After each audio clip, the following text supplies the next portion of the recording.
Hi everyone, this is Dr. Haider Shah. I'm a senior assistant professor at Bahria Business School. Welcome to the Kalwas channel. So today we have taken up a very important issue that most of the students face while they are doing their MS, MPhil, PhD. So they need to understand what is the right flow of from topic to research question. So today we will be discussing that thing. So let's get started. So, uh, the flow from topic to research questions. This is the first thing. What is the right flow? Most of the time, the students they get confused over it. What is the right flow? Should I set my research objectives first, or my research problem first, or there needs to be research questions first, and then I need to come up with the problem statement, etc. So from where should I learn it? It's very easy. You can learn from so many books are there, so many articles have been written over there, and you can see this video. In this video, we have come up with the simplified version, right? So now here you see it is from journal to specific. You have to come up from journal to the specific.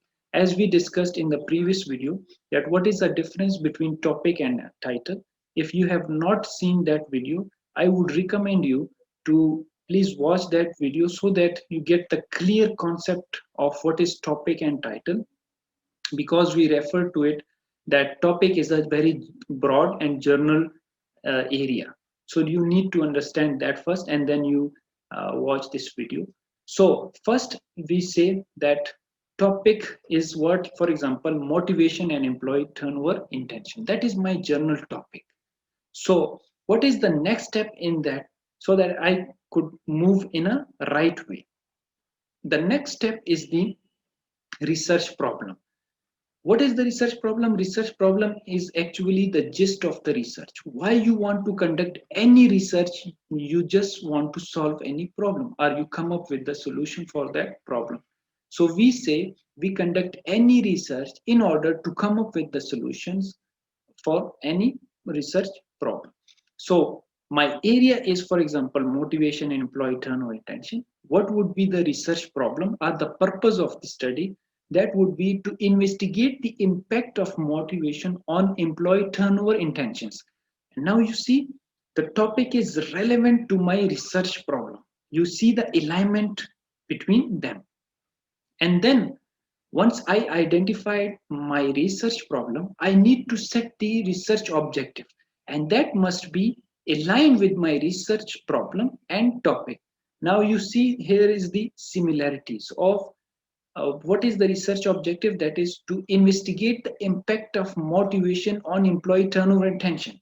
Now again, if you see the topic is same, research problem is accurate one, and the research objective is as the research problem and topic are. So now the next step is the research questions. That is the important point, that what is the impact of motivation on employee turnover intention. Now this is the complete flow from topic to research question. Now you see there is a similarity between all of them.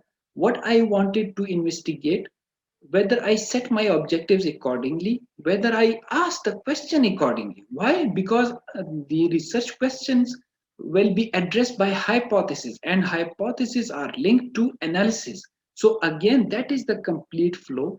When you move from your topic, whether your topic is relevant to your research problem, and then to address that problem, your research objective is the accurate one or not. And then to address the research objective, you need to ask the right question, which should be aligned with the research objectives. Going it further, they say that, for example, the topic is the motivation and employee turnover intentions. What is, how to narrow it down to motivation and employee turnover in telecom sector? What is the focus? The focus could be the Kuala Lumpur, for example. And research, what would be the research question? Research question could be, what is the impact of motivation on employee turnover intention in telecom sector of Kuala Lumpur, Malaysia? So now you see from topic to title, there must be alignment, that Sometimes students come up with the topic or research objectives which are not aligned with their topic or title. Sometimes they come up with the research question which are not aligned with the research problem. So you need to understand that thing, that it must be aligned, and so that it could serve each other, right? So I hope this video will help you in understanding from the flow from general to specific. Stay tuned. Don't forget to subscribe this channel so that you can get the latest notification on the other videos, and we will be coming up with the more videos. So thank you very much. Stay safe. Thank you.